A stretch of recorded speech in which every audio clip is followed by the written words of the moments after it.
समापन है बालेश्वर पौरपालिका द्वारा आयोजित स्वायत्त शासन दिवस समारोह 2024। बालेश्वर पौरपालिका द्वारा आयोजित स्वायत्त शासन दिवस पालन समारोह 2024 समापन हो जाइछि। 2 दिन धरी स्थानीय गांधी स्मृति भवन ठारे अनुष्ठित होइतिबा कार्यक्रम रे विद्यालय छात्र छात्री समेत काउंसिलर, अंगनवाड़ी कर्मी, सफाई कर्मचारी, सुपरभाइजर, स्वच्छ साथी और पौरपालिकार कर्मचारी मानक मध्य विभिन्न प्रतियोगिता मान अनुष्ठित कराई पुरस्कार प्रदान करा जायतिला। समापन संध्यारे मुख्य अतिथि भावे ओडिशा सरकार मान्यवर गृह और नगर उन्नयन मंत्री डॉक्टर कृष्णचंद्र महापात्र जोग देई निज अभिभाषण रे ओडिशा सरकार बालेश्वर पौरपालिका को समस्त प्रकार सुविधा जोगाई देउछंती एवं आगामी दिन में जहाँ किछि आवश्यक रही सेगुड़िक पूरण करने को चेष्टा करिवे बोली कहिथिले। सम्मानित अतिथि भावे सदर विधायक मानस कुमार दत्त, पूर्वतन विधायक कांद्रा सोरेन, पौरपालिकार कार्यनिर्वाही अधिकारी तथा बालेश्वर उपजिल्लापाल प्रथमेश अरविंद राजसिक्रे प्रमुख उपस्थित रही। पौराध्यक्षा सविता साहू सभापतित्व में अनुष्ठित कार्यक्रम में काउंसिलर सत्यशिव सुंदर दास अतिथि परिचय प्रदान और धन्यवाद अर्पण करथिले। एही कार्यक्रम में काउंसिलर और बालेश्वर सहर बहु जनसाधारण उपस्थित रही।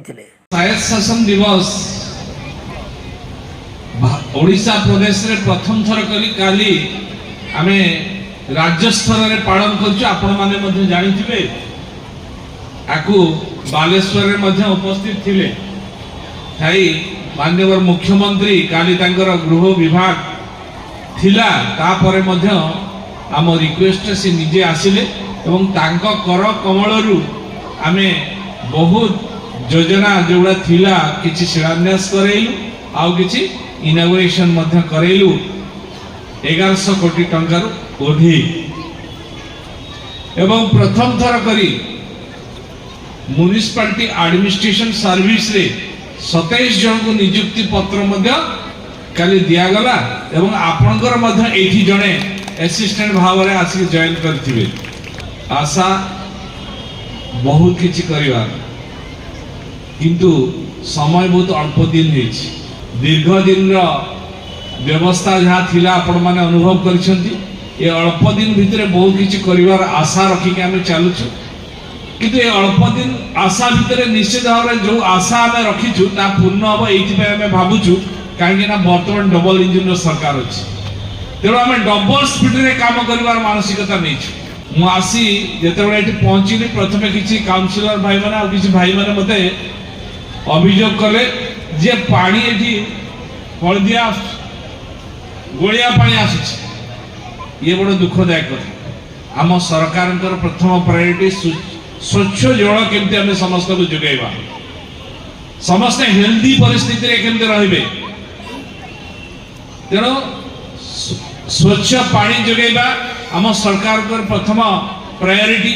से काली मान्यवर मुख्यमंत्री कर कमलरू बालेश्वर सहर को विशुद्ध जल जगैबा पाई बुढ़ा बड़ंग नदीरू एक मेगा वाटर प्रोजेक्ट 127 कोटी टंकार शिलान्यास करा जायछि।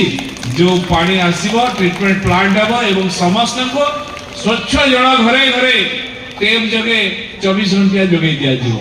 निश्चित भाव में हम किंतु गुटे पर गुटे हम ये जो गुटे आरंभ होइछि आपर बड़ पार्क रो कथा से कहजंती आमे जिल्लापाल थिले मो संगे सब कलेक्टर मध्य जो ईओ चार्ज अछन से भी आमे आगथर आसीथिलु विधायक नै के हमको देखैजंती सेटे बड़ पार्क हबो।